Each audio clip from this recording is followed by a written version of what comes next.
Yes, welcome to 67 Hail Hail on YouTube. The big story, Celtic are out of the Champions League after a massively disappointing result this evening against Ferencvaros. I've got David Walton, as you can see, on the phone with me or on Skype with me just for a chat about the game. David, we'll get to the game in a wee second. First of all, obviously the big news before the game was the fact that we started without a striker.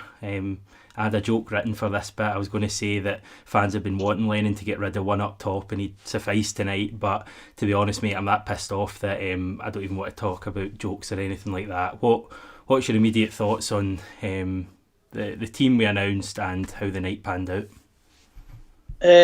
Feeling, to be quite honest. I couldn't understand it, why you're playing no strikers against a team like this. I don't think Ferencvaros were great. I really didn't. I could understand why Ajeti didn't start. Len's been telling us ever since he signed that he's not ready. But Klimala, why not just give that guy a chance? I don't understand if Edouard's out. I don't see what Christie brings to the forward role that Klimala doesn't, for example. So that was my main thought going into the game. And to be fair, after the first 35 minutes, which were atrocious, he did come into the game, started controlling it.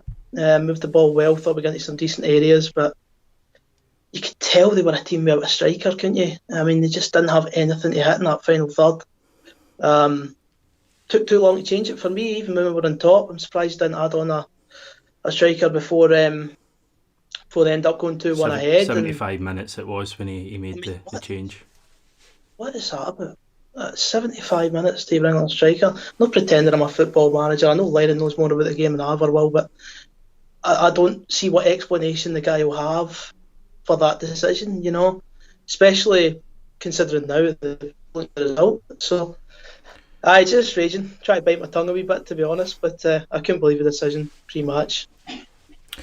As you can probably understand, everyone who's watching this, there's first of all, there's a lot of you watching this, and there's a lot of comments, pretty much all of them pretty frustrated comments coming in. I'll do my best over this video to try and get into a few of them. The main one, the first one that's coming in there, is what we're just chatting about there, and the fact that we had effectively no striker for 75 minutes in the game. That's from the first cut who sent that one in, and frustrating for me. I think, I don't know if you've got a comment on this, David, but for me, perhaps the most frustrating aspect about tonight is that the minute I saw that team come out at 6:15, I knew we were in for a struggle tonight. I really knew we were going to have a tough night, and I'm don't get me wrong, it's still settling in the fact that we're actually out of the Champions League at the second qualifying round. That's still to set in, but I'm actually not that surprised. Mate, I'm shocked. We should not be losing to. We should. No, be I totally agree with that. Not looking at their team either. I don't care what they nearly done in Europe last season either.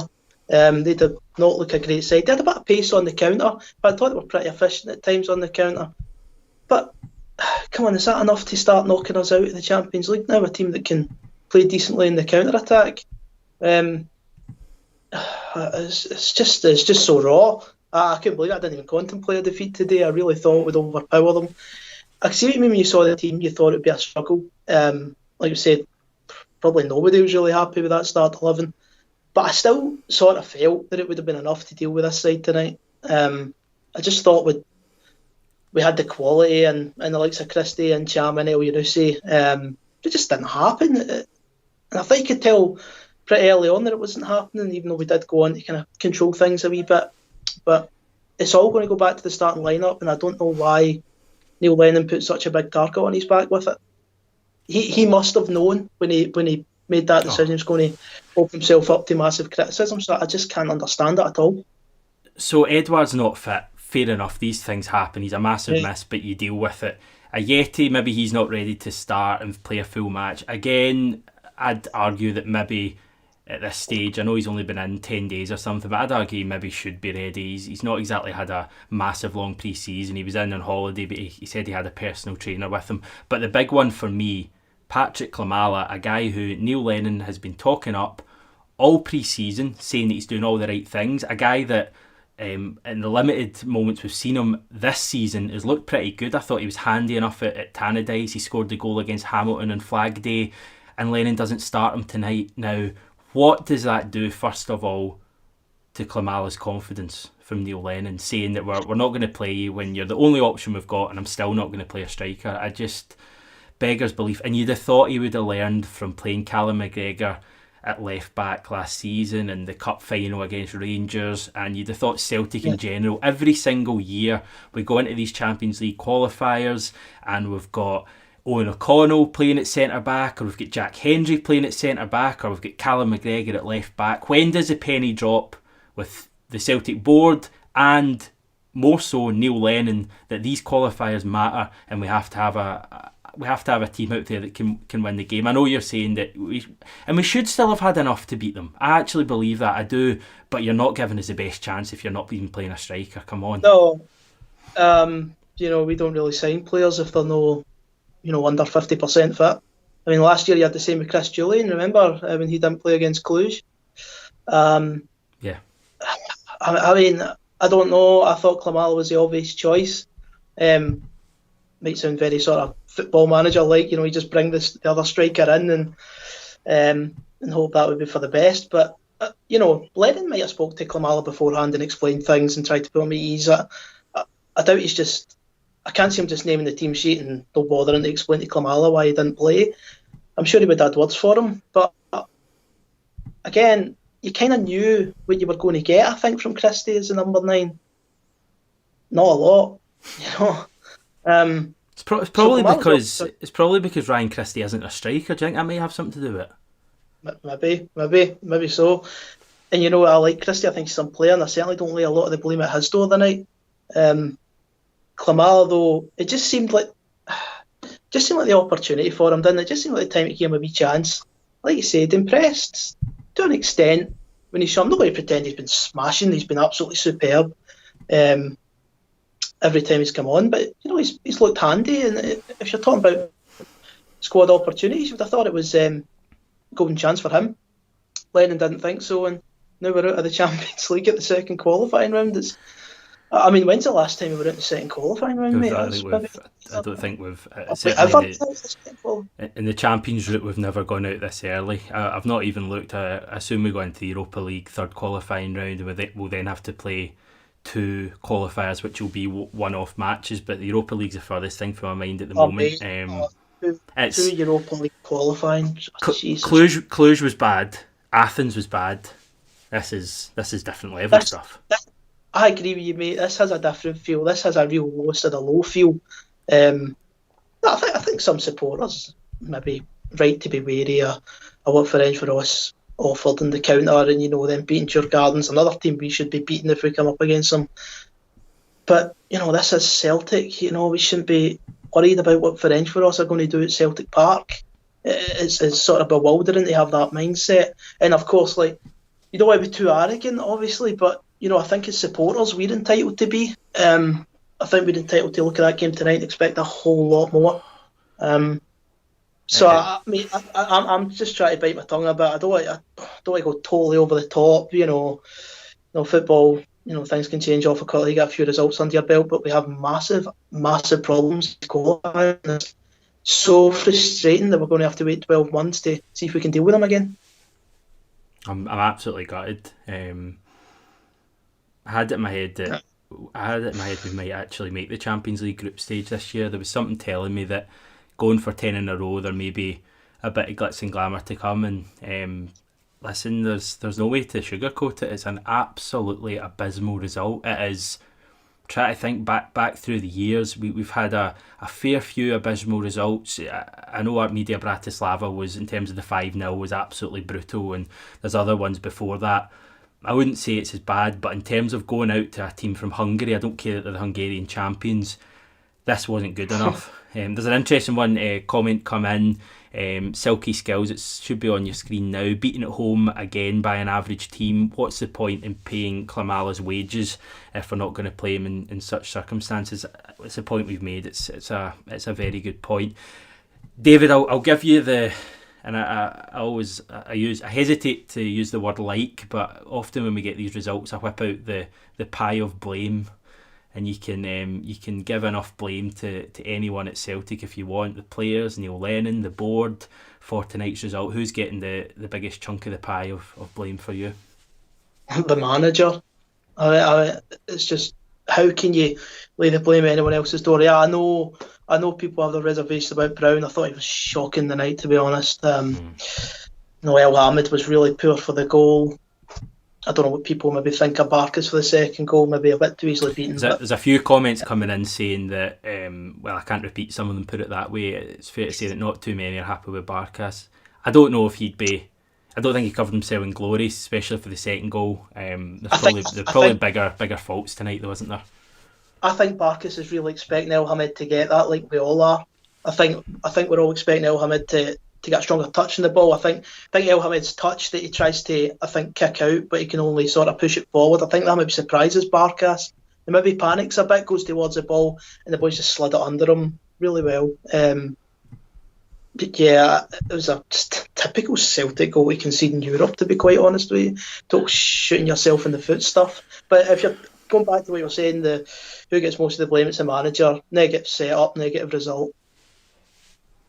Yeah, it was. I would agree with that. I think Neil Lennon's the man, and as I keep repeating, the minute I saw that team, and there was murmurings throughout the afternoon on the forums that Ryan Christie was going to start up top, and for the life of me, part of me thinks it's even more baffling than the McGregor left back at Cluj game last year. I just cannot believe when he's got Klimala there, who he's been praising all pre-season, and I can't emphasise that enough. Every time you've seen Neil Lennon speaking about Klimala, he's been speaking in glowing terms, and yet when it comes to a Champions League qualifier, not against Barcelona, not against, well, Barcelona's a bad example at the moment, but not against Bayern, not against PSG, against Ferencvaros, a team who were big in the 60s and 70s, but are from Hungary, one of the poorer countries in European football in terms of the club game, and he doesn't start Klimala.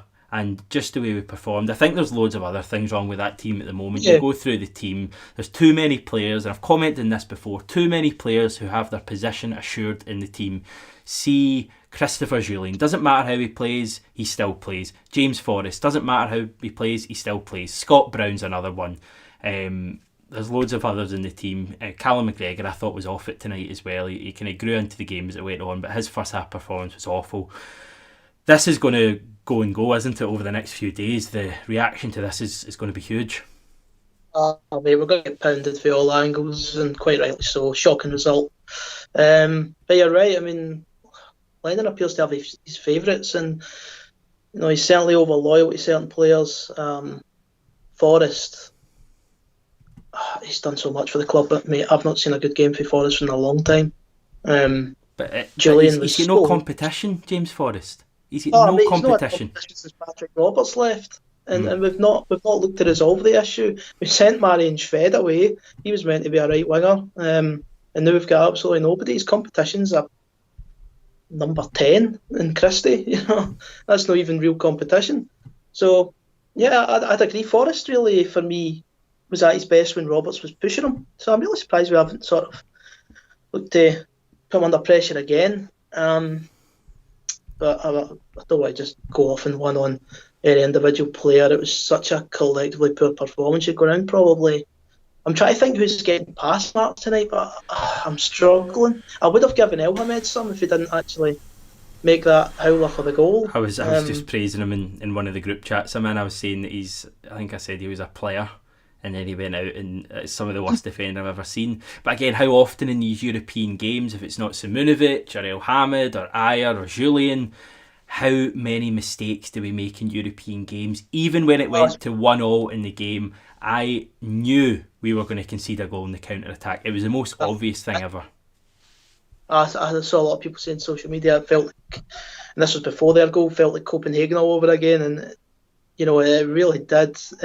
I didn't think they were going to score on the counter again. Just had a horrible feeling they might have. And it was just, if there's a goal you can imagine in your head that they were going to score, it was that. Just total nonsense. Not going to slam El Hamid too much though, because he's not exactly error prone, to be quite honest. And this could just be a freak mistake from him. It's just such a costly one. But other players will make mistakes all throughout the game. Christopher Julian could barely find a Celtic jersey. Scott Brown was really poor in his. What has happened to Scott Brown? It seems so sudden, doesn't it? Like, I mean, I know some people might maybe have spotted a sort of gradual decline in his performances, but for me, the drop's been really steep, kind of out of nowhere.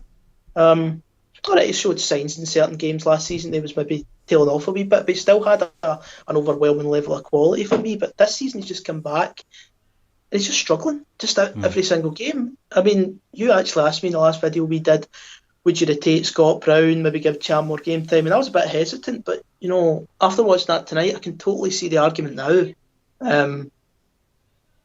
Cham, I thought was all right. I wouldn't lambast Cham. I thought he at least tried. He's a quality player. Just a comment we got in there when you were asking anyone who'd get pass marks, and he only played about 10 minutes, but I thought Frimpong was at least lively when he came on. He had a few runs.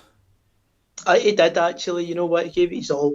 Really kind of top at the starting 11, but Frimpong did make a wee bit of an impact. He actually looked maybe like a most likely outlet for a goal. There was that one.